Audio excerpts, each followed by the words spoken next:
Poder compartilhar com vocês a palavra de Deus. Então, muito obrigado, Rei, pelo convite, a maneira que eu chamo carinhosamente. O pastor Reinaldo tem sido um amigo bem próximo, né? Estamos aqui já há alguns anos juntos. Que Deus continue abençoando aqui seu ministério, pastor, esta igreja e a todos vocês que estão aqui conectados conosco esta noite. Que Deus te abençoe ricamente, ok? Hoje nós vamos estudar o Salmo 32. Por quê? Nós estamos enfrentando essa pandemia, esse momento difícil para todos nós. Difícil saúde, finança, economia, tudo difícil.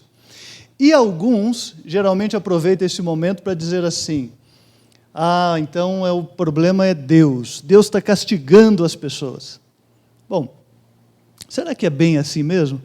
Será que essa pandemia, esse momento é um castigo de Deus? Será que Deus ele é tão mau assim? Bom, hoje nós vamos estudar nesses versinhos, Salmo 32, 1 e 2, um resumo de como Deus age conosco. E vamos ver que essa ideia de punição divina não parece ser tão assim como as pessoas dizem. Eu quero também mandar um abraço especial, pastor Reinaldo, para as minhas ovelhas, né? Lá do distrito da Central de Piracicaba, né? O senhor já citou aqui, eu sou pastor lá da Central. Vocês que estão aí conectados com a gente também, que Deus te abençoe muito ricamente. Muito bem, o Salmo 32, que será então o objeto do nosso estudo aqui esta noite, ele foi escrito por Davi. E olha que interessante, ele foi escrito depois que Davi teve aquela queda feia, e você conhece a história de Davi.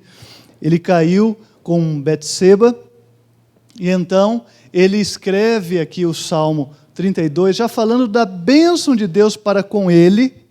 E é legal a forma como Davi coloca os salmos, né? Primeiro ele fala da bênção que Deus já fez na vida dele, para depois, mais à frente, ele contar o que aconteceu com ele, né? É a forma didática, talvez, do salmista, de mostrar primeiro o amor de Deus, a compaixão, e depois, então, ele apresentar o que realmente aconteceu e por que ele foi agraciado por Deus, né? Muito bem, o Salmo 32, então, ele resume aqui o processo da salvação, e nós vamos ver como Deus nos ama, ok?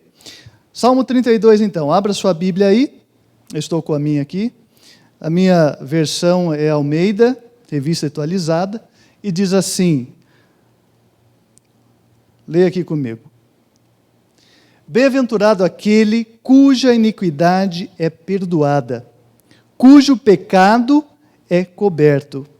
Bem-aventurado o homem a quem o Senhor não atribui iniquidade, em cujo espírito não há dolo. É um verso simples, pequeno, mas, por incrível que pareça, aqui nesse versinho, o 1 e o 2, aparecem aqui as 4 palavras mais usadas na Bíblia para pecado, né? E nós vamos ver essa análise do texto daqui a pouquinho. É interessante que o pastor Amin Rodor, que foi professor nosso de cristologia ali no NASP, ele usava muito esse texto, né, para mostrar ali as 4 características principais do pecado na Bíblia, né? E por último, o pastor Jean Zukovski também usou esse texto para nos falar a respeito da definição correta de pecado. E esse salmo realmente nos ajuda a entender isso daí, né? Então, analisando aqui o texto, você vê ali, primeira coisa que aparece, bem-aventurado, feliz, né? Aquele cuja iniquidade, é a primeira palavra ao pecado que aparece ali no texto, é iniquidade. Veja, e qual é o remédio para quem comete a iniquidade? O texto já diz, bem-aventurado o homem cuja iniquidade é perdoada. Depois nós vamos ver com mais calma o que quer dizer essa palavra iniquidade. Mas vamos só vendo aqui o que é o pecado e qual é a solução que a Bíblia apresenta nesse versinho aqui. Vamos em frente, olha lá. Depois ele diz assim, olha, cujo pecado, aí aparece de novo lá o pecado, e qual é, então, a solução? Veja aí na sua Bíblia. Para a iniquidade, ela tem que ser perdoada. E para o pecado, qual é a solução? Viu aí? ele deve ser coberto. Muito bem. E aí continua, bem-aventurado o homem a quem o Senhor não atribui iniquidade. Nós vamos ver que palavra é essa aí. Em cujo espírito ele não atribui, né? Iniquidade. E depois, por último, aparece a palavra dolo, né? Que é uma palavra muito usada no meio jurídico, e a solução para ele é no espírito não há dolo ou dolo, né? Muito bem, então vamos analisar cada uma dessas palavras para a gente entender nesses 2 versinhos como Deus lida com o pecador, como Deus lida com o pecado e qual é o plano de Deus para nós. Olha que interessante essa palavrinha. A primeira palavra que aparece aí na sua Bíblia para iniquidade, onde diz assim, olha, bem-aventurado aquele cuja iniquidade é perdoada, é a palavra pesa, né? E essa palavra, ela tem uma conotação assim de rebelião. Aquele que está em rebelião. A tradução feita da Bíblia do hebraico para o grego, a Septuaginta, eles colocam essa palavra pesa como, ou pechá, né, desculpa, eles colocam como anomia, aquele que é contra a lei, aquele que é rebelde, aquele que é revoltado, né? Então é interessante eles usarem, o salmista usar essa palavra. Ela dá a ideia então de rebelião. Aquele que está contra a lei, aquele que está contra Deus, rebelde. Ele é rebelde. Bom, olha que interessante. Do outro lado, então, a solução para o problema da pechá, que é a rebelião, está a palavra nassá, que é perdão também, mas dá uma ideia de levantar, ressuscitar, algo que estava morto. Então, veja bem, olha que interessante. Essa era a situação de cada um de nós, de cada ser humano, ao nascer neste mundo. Depois que os nossos primeiros pais caíram em pecado, ficaram num estado de rebelião contra Deus, então toda vez que nasce um ser humano na terra, ele nasce já no estado de rebelião, de pechá. O próprio salmista trabalha isso daí, né? Ele diz que em pecado já foi concebido, etc. Então nós já nascemos rebeldes, condenados. E a condenação é a morte. A Bíblia diz o salário da rebelião, do pecado, da iniquidade, é a morte. Agora, olha que interessante. Você já parou para pensar? Se você já nasce condenado à morte, imagine você, se você estivesse nos Estados Unidos e fosse então condenado à cadeira elétrica, por exemplo, ainda tem pena de morte em alguns estados, né?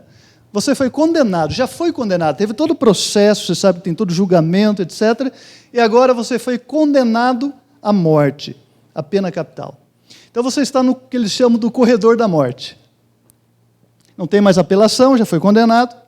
Me diz uma coisa, você estando no corredor da morte, condenado, se você decidir ser bonzinho, vai resolver alguma coisa? Não. Você já está condenado. Agora, se você estando preso, aguardando ali no corredor da morte, e você fala assim, não, agora eu vou matar também mais uns 10, e você mal, vai resolver alguma coisa? Não, você já está condenado. Então entenda bem isso, quando o ser humano nasce neste planeta Terra, nesse mundo de pecado, ele nasce em rebelião, e ele diz assim, eu vou ser bonzinho, por si só. Ele pode ser bonzinho, só que ele já está condenado à morte. Ele fala assim, eu vou ser ruim, eu vou ser mau. Ele já está condenado à morte. A única solução para a pechá, para estar de rebelião, para essa iniquidade que o salmista diz aqui no começo, a única solução é o perdão. E aí então nós vamos para o outro lado ali, e você pode analisar aí no quadrinho, olha, consegue ver aí? De um lado iniquidade, morte, do outro lado perdão, né? E essa ideia da palavra ali, que tipo de perdão? É um perdão que levanta alguém que está caído, é um perdão que ressuscita alguém que estava morto. Isso é maravilhoso. Você vê, olha que interessante, num versinho da Bíblia, né? Você já tem ali o começo da análise do plano da salvação. E começa dizendo o quê? O ser humano está naturalmente em rebelião contra Deus. Deus se apresenta, é sempre Deus que toma a iniciativa. Quando os nossos primeiros pais caíram, né? Você conhece a história lá em Gênesis, capítulo 3. É Deus quem vai atrás, é Deus quem toma a iniciativa. E isto se chama justificação. Então, o que é a justificação? A justificação diz que você não escolhe ser salvo. Você não escolhe ser salvo. Quem escolhe você para ser salvo é Cristo, é Deus. Romanos 8, 29 a 30, diz assim: todos nós fomos predestinados para a salvação. Se há uma predestinação na Bíblia, é que Deus escolheu você e eu, a todos nós, para ser salvos. Então veja, ser salvo não é uma escolha minha, é uma escolha divina. Ele já escolheu você para ser salvo. Agora a pergunta é, você vai aceitar essa oferta de salvação? Você vai aceitar essa escolha? Muitos são escolhidos, ou todos são escolhidos, e nós precisamos entender isso daí. Observe aqui esse quadro. Olha, então, a situação que nós chegamos até aqui. Nós já estávamos condenados à morte, né? E, por outro lado, Deus já nos predestinou, já nos escolheu, já tem um plano para a nossa salvação. Aí, então, Ele aparece, como fez com Adão e Eva, para dialogar conosco, e quando Deus faz um diálogo, Ele quer conversar conosco, é porque Ele quer nos salvar. Percebe lá no Gênesis, né? Ele conversa com Adão, depois conversa com Eva. Por quê? Porque Ele quer salvar.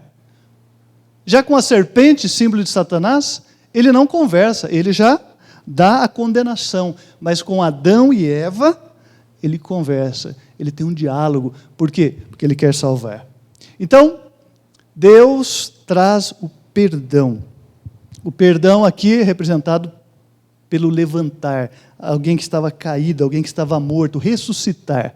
E aí ele diz assim: querido, agora você é justo, agora você é santo, separado, escolhido.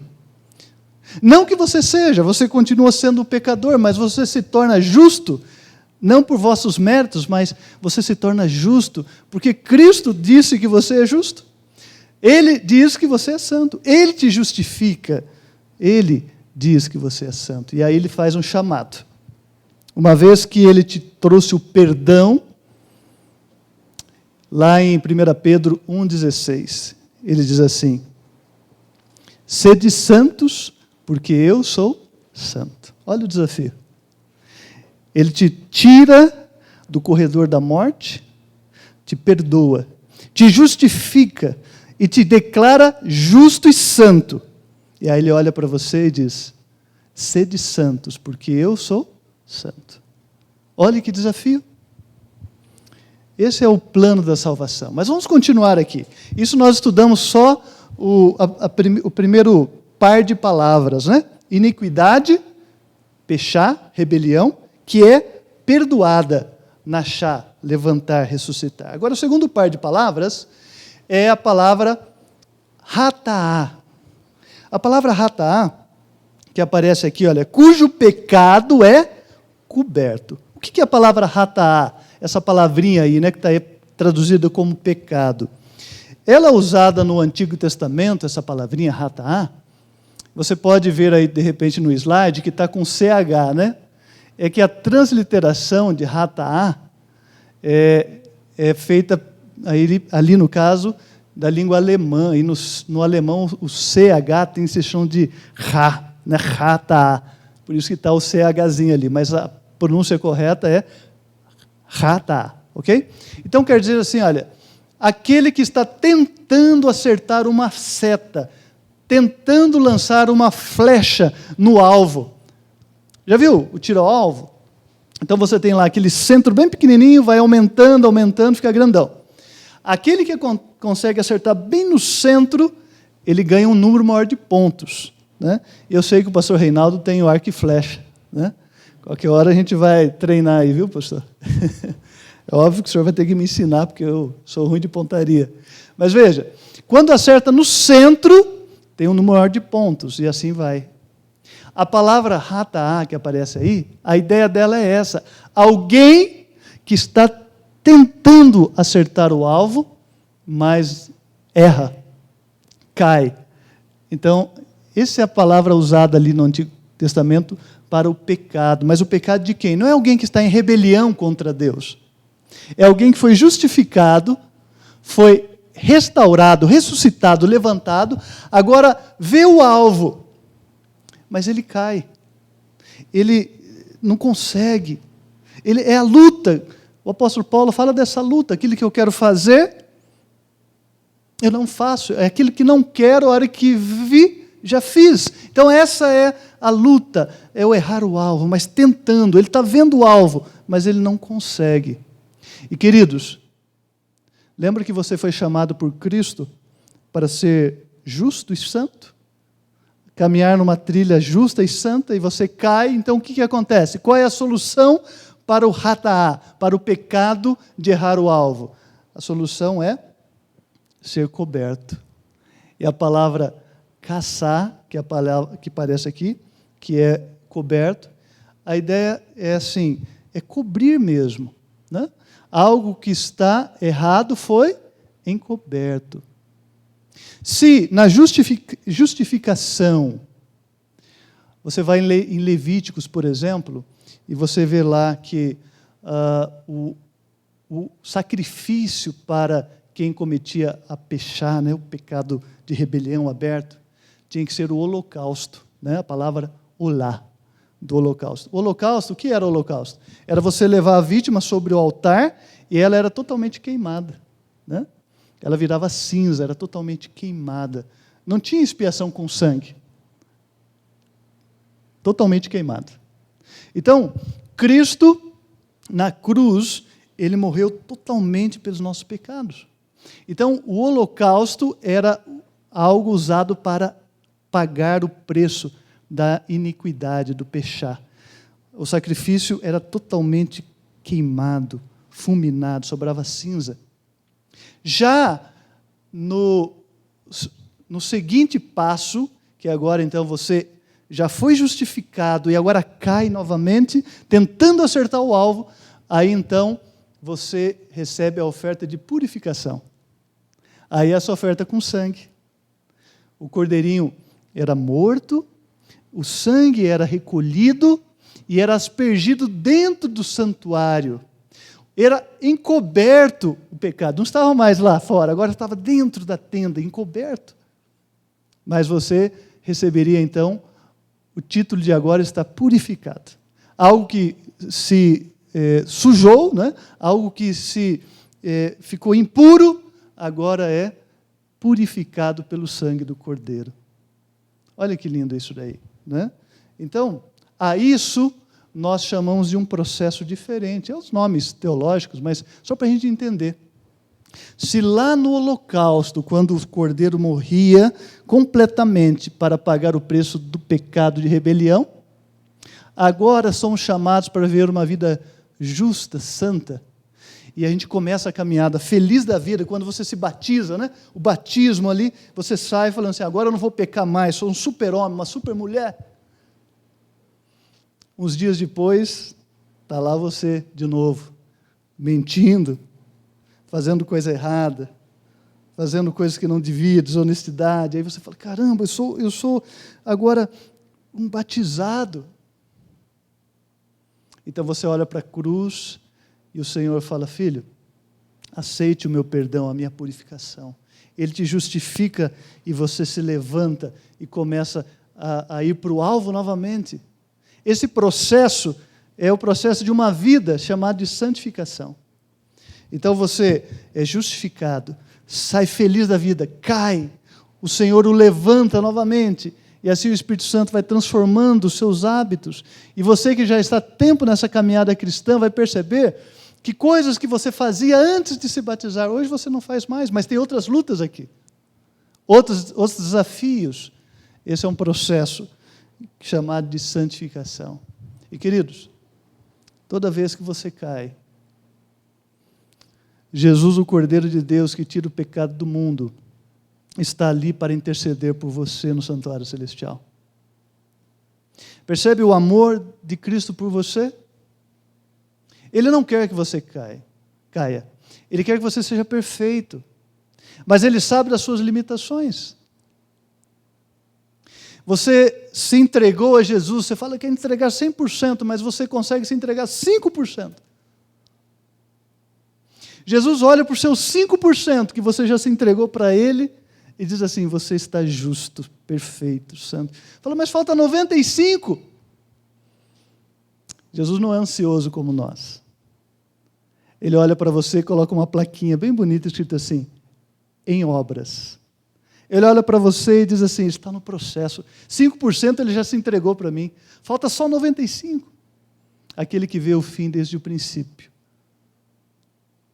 Ele sabe que esta obra que Ele começou em vós, em mim e em você, Ele vai concluir até a sua volta, né? Deus seja louvado por isso. Bom, vamos continuar aqui então. Esse processo é chamado de santificação.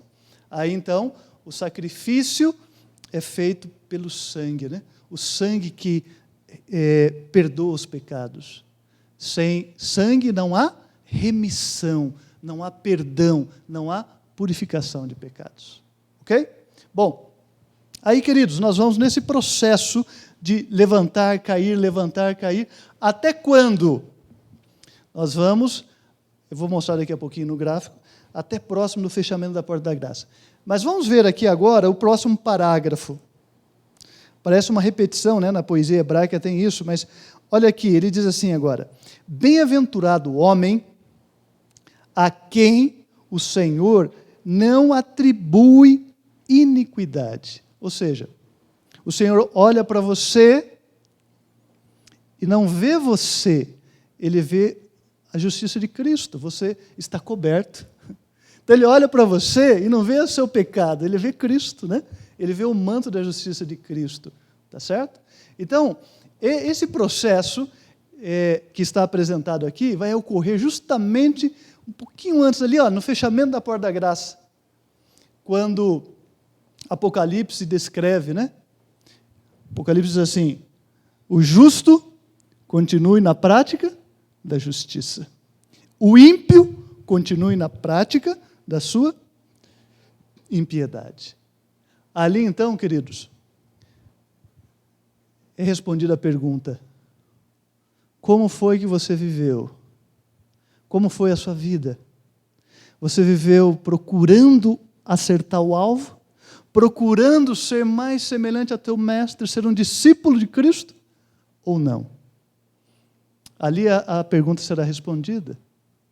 É ali que o salmista diz aqui, olha, o Senhor olha para você e não atribui iniquidade. Não há atribuição de iniquidade, porque Ele olha para você e vê Cristo. A palavra que aparece ali para iniquidade, quando eu falo ela, você se lembra num produto de beleza, né? Que é Avon. Avon é a palavra hebraica aí, essa é a pronúncia, né? Avon. Ela quer dizer culpa, condenação. Então o Senhor não atribui condenação, Ele olha para você e apesar da sua fraqueza, apesar de você ser falho, Ele olha para você e não vê a sua culpa, Ele não te condena. Maria Madalena, né? Na verdade, aquela mulher que é levada ali, adúltera, na presença de Jesus, muitos pregadores atribuem a ela o nome de Maria Madalena, né? Mas, na verdade, a Bíblia não dá esse nome a ela. Mas a mulher que é apanhada em adultério é trazida na presença de Cristo, e ali, então, começam a condená-la. Jesus se apresenta, vê a situação, eles querendo pegar Jesus, não estavam nem com a mulher, queriam pegar Jesus. Então Jesus começa a escrever na areia o pecado de cada um e diz assim, quem tiver sem nenhum pecado, seja o que lance a primeira pedra. Todo mundo vai embora, sobra Jesus e a mulher. E ele pergunta, mulher, onde estão os teus acusadores? E ela responde, não tem nenhum, foi embora. ele também diz assim para ela: eu também não te condeno. Mas aí ele faz a declaração que faz para cada um de nós. Quando a gente cai, ele nos purifica, ele nos redime com seu sangue. Ele diz assim: vá e não peques mais. Vá e não peques mais. Esse é o processo da santificação, né? Até o dia em que ele não vai atribuir a você pecado, que chegará o dia da glorificação, onde você então irá refletir a glória de Cristo. Por isso é chamado de glorificação, né? Muito bem. Então ali está a parte final que eu já apresentei para vocês. Agora, deixa eu voltar aqui um pouquinho antes. Vamos para a última palavra, então, do verso, o último par de palavras do versinho 2. Diz assim: em cujo espírito não há dolo. Em cujo espírito não há dolo. Ou seja, a palavra dolo aqui, remiar, é uma palavra que pode ser traduzida por traição. Aquele que age traiçoeiramente. Algumas Bíblias traz, no lugar da palavra dolo, traz hipocrisia, né? O espírito, e a palavra espírito aqui você já conhece, é a mesma que está lá no início da Bíblia, que é usada como ruá, né? E aqui o conceito de ruá é um pouquinho diferente, né? Porque o ruá, o que é o ruá? De repente, você está na rua, vê um cara, do nada começa a bater no outro. Aí você fala assim: nossa, mas do nada, o hebreu diria assim: é o ruá. O que é o ruá? É aquilo que move. Aquilo que você não consegue explicar é o ruá. É o mover-se. O que está ali movendo aquela pessoa? Qual é a motivação dela? Então, o salmista diz assim: nesse ruá, nessa motivação, aquilo que move, não há traição, não há dolo. Bem-aventurado aquele cujo espírito, aquilo que te move, aquilo que te leva à frente, não há dolo. Aqui também poderia ser traduzido por mente, né? O que está na sua mente, aquilo que te move, aquilo que te motiva. Não há dolo, não há remiar. Queridos, percebeu que neste pequeno salmo, né, o 32, nós estudamos juntos aqui nesta noite o processo da salvação? Estávamos mortos na rebelião do pecado. Cristo nos alcança com o seu perdão. Nos convida a viver uma vida justa, santa. Ele diz: sede santos porque eu sou santo. E você começa essa caminhada todo animado, mas logo percebe que você não consegue, cai. Mas ele olha para você e fala: filho, eu tenho solução para o seu rataá, para o seu errar o alvo. Eu tenho solução, que é o cobrir. Até quando vai cobrir isso? Até antes do fechamento da porta da graça ali, quando será declarado que você é justo definitivamente. Os seus pecados serão totalmente removidos. Assim como no santuário. Veja como tudo se encaixa, né? Por isso que a Igreja Adventista ainda mantém o estudo do santuário. O pecado era confessado, ficava no lugar santo, mas depois, uma vez ao ano, ele era totalmente purificado, o pecado era destruído para sempre. Queridos,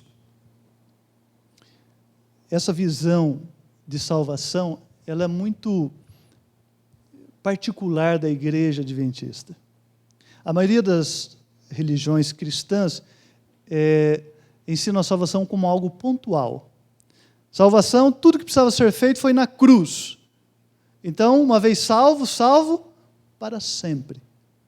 Mas pelo que vimos esta noite, nesse Salmo 32, a salvação ela não é pontual. A salvação é um processo. A salvação começa no momento em que você aceita Jesus como seu salvador pessoal. Por isso a Bíblia diz: não há condenação para aqueles que estão em Cristo Jesus. Porque Ele cobriu você. Quando Deus olha para você, Ele não vê o seu pecado, Ele vê o manto da justiça de Cristo. Eu gostaria de concluir minhas palavras nesta noite apresentando para vocês um videozinho que mostra como Deus age conosco. É a história de um ser humano, chama-se Nicholas Winton, né?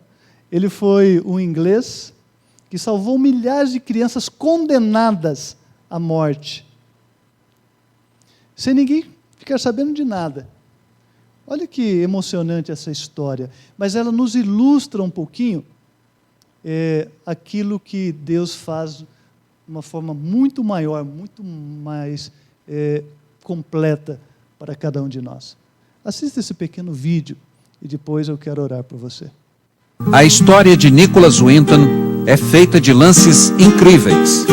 Discreto, ele jamais quis ser visto como herói. Preferiu guardar em segredo o bem que fez. Não disse nem à mulher que tinha salvado a vida de tantas crianças.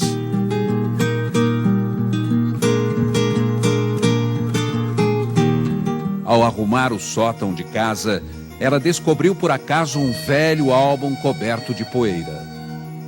Lá estavam fotos de crianças, cartas, telegramas e uma lista com nomes e datas. Quando procurou saber, a mulher de Winton descobriu que aquelas eram crianças que tinham sido salvas por ele. O que teria acontecido com elas? O que este herói silencioso terá feito? Quando tinha apenas 29 anos, Winton viajou para a Tchecoslováquia em companhia de um amigo nas férias de fim de ano. Lá ficou impressionado com o clima de medo. A Tchecoslováquia já estava sob o domínio da Alemanha nazista.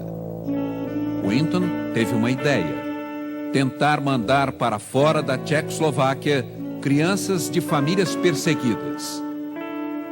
Começou a escrever por conta própria para vários países pedindo ajuda. Organizou uma primeira lista de nomes. Somente a Inglaterra e a Suécia aceitaram receber aquelas crianças. Winton organizou a viagem. Era uma decisão difícil. Para escapar do horror nazista, as crianças teriam de ser mandadas para longe dos pais. I'll never forget. Nunca me esqueci da angústia que pude ver no rosto dos meus pais, diz esta mulher. As crianças que partiram para um lugar seguro, a Inglaterra, não sabiam, mas jamais veriam os pais de novo. Os pais, a maioria judeus, morreriam nos campos de concentração nazistas. Eu entendi que não veria os meus pais de novo. It's very difficult for me. É difícil falar. Excuse me. Desculpe. I've always believed that the family is the most important thing. Sempre acreditei que a família é o que existe de mais importante, confessa este homem, que um dia foi uma das crianças salvas por Winton. I'm sorry.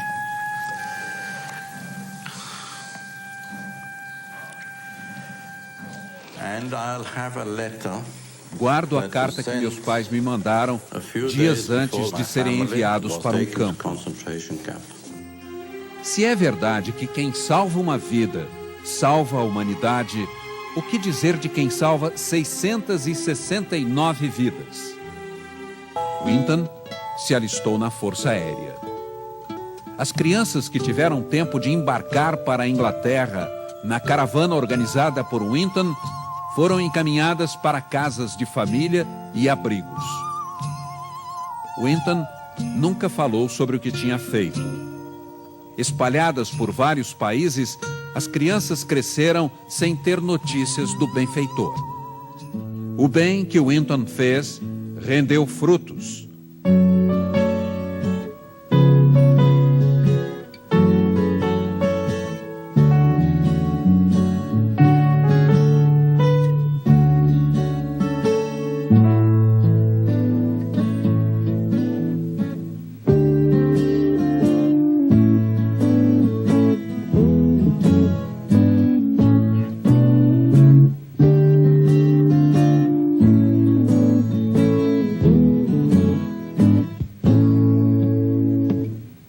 crianças salvas por Winton se tornaram adultos generosos.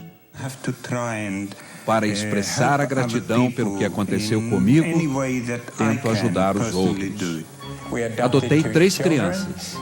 Hoje, trabalho 2 dias por semana como voluntário num hospital infantil. Uma das melhores características do ser humano é a decência. Nicholas é um dos seres humanos mais decentes que conheci. Desde que a história de Winton se tornou pública, ele começou a receber todo tipo de homenagens. Mas o agradecimento mais comovente veio daqueles que Winton um dia salvou da morte certa. Um programa de TV em inglês encheu o auditório de sobreviventes que foram salvos por ele quando eram crianças, mas nunca o tinham encontrado. Primeiro, a apresentadora avisa a Winton que a mulher sentada ao lado tinha sido uma das crianças que ele salvou.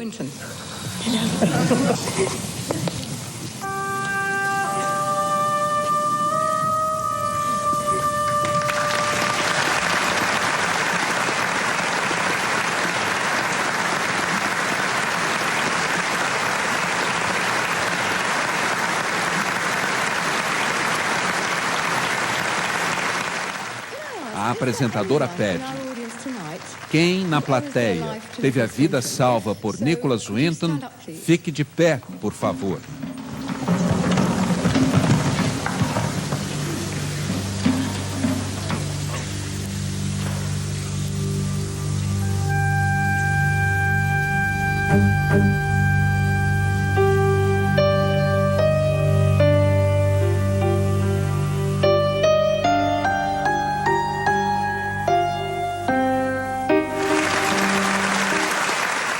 O agradecimento vem em forma de aplausos demorados e lágrimas.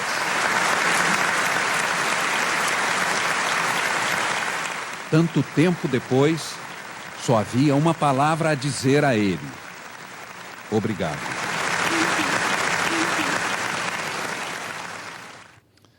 Eu fico imaginando se um ser humano como esse, né, Nicholas Winton, pecador como cada um de nós, pôde, no meio da guerra, salvar tantas pessoas pela compaixão que um ser humano pecador ainda pode ter. Eu fico imaginando o amor de Deus por cada um de nós, seus filhos amados. Estamos em guerra e Ele quer nos salvar a cada um de nós. Por isso, no início, quando eu disse que essa pandemia não é castigo, mas, quem sabe, é uma oportunidade que Deus está dando a você para a sua salvação.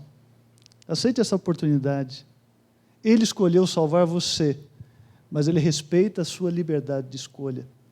Não quer você, esta noite, dizer para Ele: eu aceito o seu sacrifício, eu aceito a sua oferta de salvação? Se você deseja isso, queridos, feche seus olhos. Vamos orar neste momento. Grandioso Deus e bom Pai, obrigado por seu sacrifício em nosso favor, Pai. Estávamos mortos, condenados, e o Senhor nos deu oportunidade de restauração, vida e salvação. Por favor, nos ajude a buscar com todas as nossas forças esta oferta que o Senhor nos dá esta noite, Pai. Cuida de nós. Abençoe a cada um que está conosco assistindo esse vídeo esta noite, Pai. Abençoe a ele, sua família, e que eles possam enxergar, mesmo em meio a lutas e dificuldades, um Deus que está o tempo todo desejando nos salvar, Pai. Dá-nos uma boa noite de repouso. Volte logo para nos buscar. Abençoa-nos e cura-nos e salva-nos. Rogamos em nome de Jesus. Amém, Pai Santo. Amém.